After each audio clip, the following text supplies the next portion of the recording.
Welcome to Module 2, Activity 2. It is important for us as educators to acknowledge adversity. There is something known as the conspiracy of silence.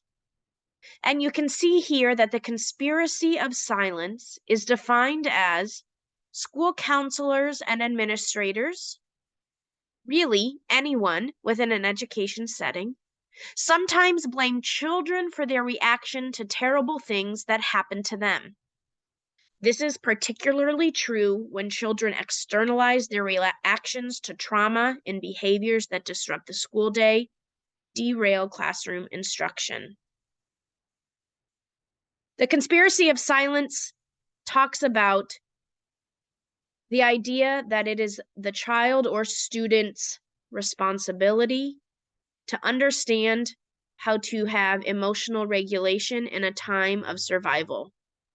If we have educators have not created a trauma-informed space, have not taught and modeled and supported emotional regulation, or have not created those strong relationships and connectedness, we start to have this conspiracy of silence to understand that the child's brain, the student's brain, is suffering.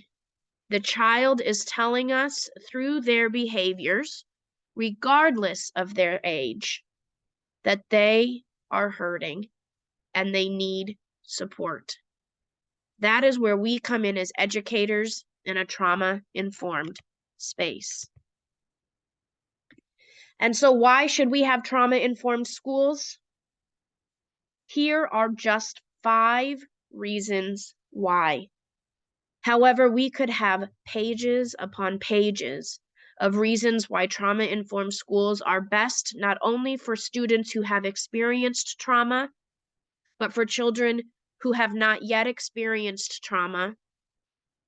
It also benefits the staff and educators and other personnel in the building. When we create a safe space for students, we create a safe space for all. So we should have trauma-informed schools because students then stay in school longer, have higher grades, higher test scores, better attendance, and are less likely to carry weapons. But if we refer back to the ACEs, students who are in trauma-informed schools also are less likely to have STIs or STDs, are less likely to be obese or be addicts, and are less likely to have many of those other physical or mental and behavior consequences that trauma can create in the lives of individuals who have experienced trauma. So what does it mean to have trauma-sensitive schools? Here are some examples, but in your readings for this module and activity, you will dive in deeper. As I've already said in other activities, many of these practices are just best practice for any student. But this is creating an environment where students feel safe, feel honored, and feel welcomed.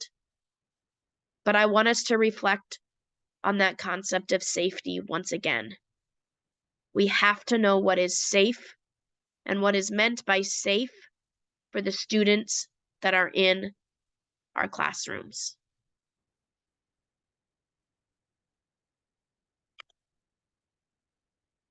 And then finally, one of the things that you may have heard about is restorative practice. Restorative discipline is similar, but through a trauma-sensitive lens. In traditional settings that are not trauma-informed, we rely on reinforcements, cooperation, compliant behavior. You do this, I'll give you a sticker. You do this, I'll give you something because you are being compliant with what I'm asking you to do.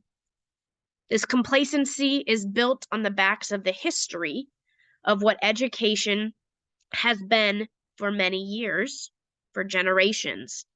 Since schooling actually began, it was not built for everyone, but was built in the idea that complacency will make you good workers in an industry or will lead to the prison school to prison pipeline. In a trauma-sensitive classroom, we have a more collaborative approach.